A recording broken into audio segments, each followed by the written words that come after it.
Iran के खिलाफ जंग में कूदेगा पाकिस्तान, सऊदी का डिफेंस एग्रीमेंट के इस्तेमाल का ऐलान, हमलों से घबराया सऊदी, मुनीर संग चर्चा।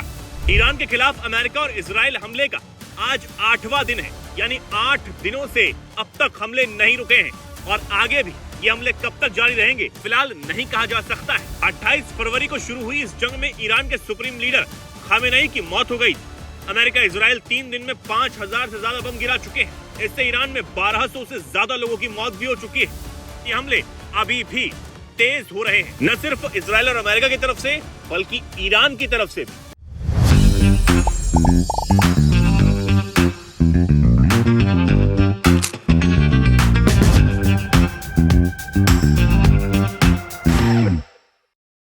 ईरान से किए जा रहे हमलों की चपेट में तमाम मुस्लिम देश भी हैं, जिनमें सबसे ऊपर सऊदी का नाम आ रहा है। सऊदी अपने आप को एक खतरे में महसूस कर रहा है और अब वो पाकिस्तान की तरफ देख रहा है कि पाकिस्तान जो उसका रक्षा साथी है वो उसके साथ आकर इस जंग में कूद जाए। सऊदी अरब ने पाकिस्तान के साथ अपने ज्वाइंट स्ट्रेटेजिक डिफेंस एग्रीमेंट के इस्तेमाल करने का ऐलान कर दिया है। इसकी घोषणा सऊदी अरब के रक्षा मंत्री खालिद बिन सलमान ने कर दी है। उन्होंने पाकिस्तान के आर्मी चीफ आसिम मुनीर से मुलाकात के बाद सोशल मीडिया प्लेटफॉर्म एक्स पर एक पोस्ट में इसकी जानकारी दी। उन्होंने लिखा, पाकिस्तान के चीफ ऑफ आर्मी स्टाफ और chief of defence force field marshal Asim Munir से मुलाकात की।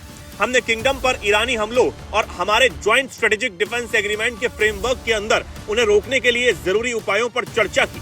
हमने इस बात पर जोर दिया कि इस तरह की कार्रवाइयां क्षेत्रीय सुरक्षा और स्थिरता को कमजोर करती हैं और उम्मीद जताई है कि ईरानी पक्ष समझदारी से काम लेगा और गलत अंदाजे से बचेगा। तो क्या ईरान के खिलाफ जंग में अब पाकिस्तान कूद जाएगा?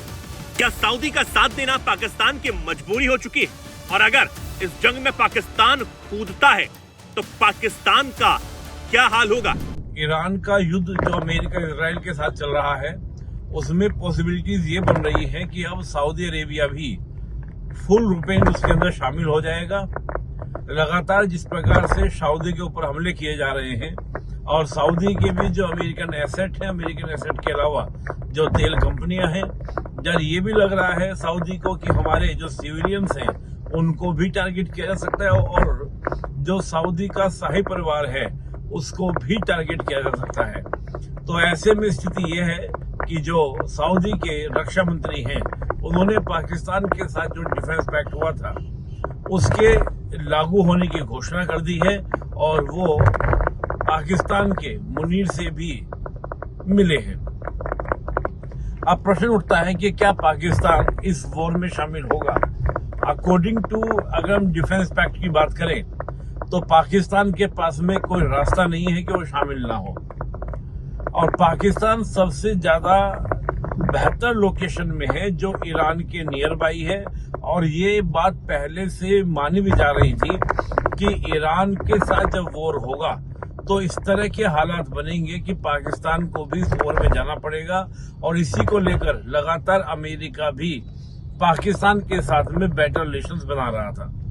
तो ये संभावना मैं मान के चल रहा हूँ कि पाकिस्तान के पास में कोई विकल्प नहीं है ईरान के अगेंस्ट वॉर में जाने का और चाहे तुम कह सकते हैं कि सऊदी के फेवर में, चाहे वो अमेरिका के फेवर में, लेकिन पाकिस्तान को जाना ही होगा। पाकिस्तान के पास में नो ऑप्शन। सऊदी अरब और पाकिस्तान ने पिछले साल सितंबर में एक रक्षा समझौता किया था। इस रक्षा समझौते के तहत एक देश पर हमला दूसरे देश पर हमला माना जाएगा और अब सऊदी अरब के रक्षा मंत्री ने इस समझौते के इस्तेमाल का ऐलान भी कर दिया है।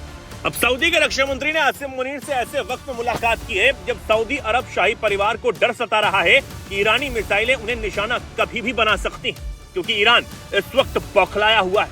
खामेनेई की मौत के बाद ईरान अब भी रुकने का नाम नहीं ले रहा और वो ये कह रहा है कि वो हर वार का पलटवार तो करेगा ही। मिडल ईस्ट आई अखबार ने लिखा है कि हाल ही उथल पुथल में पाकिस्तान को एक बहुत ही नाजुक स्थिति में डालने का काम किया है।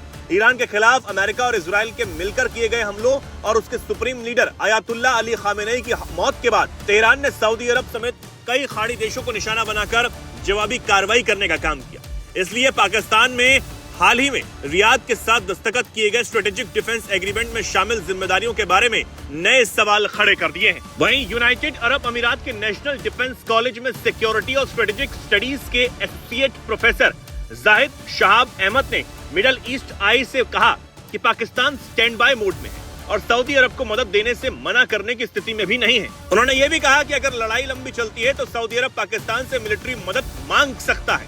सऊदी अरब के रक्षा मंत्री का इस्लामाबाद दौरा मदद मांगने को ही दिखाता है। अब देखना होगा कि पाकिस्तान किस स्थिति में आकर सऊदी की मदद करता है और क्या ईरान इसका पलटवार करेगा।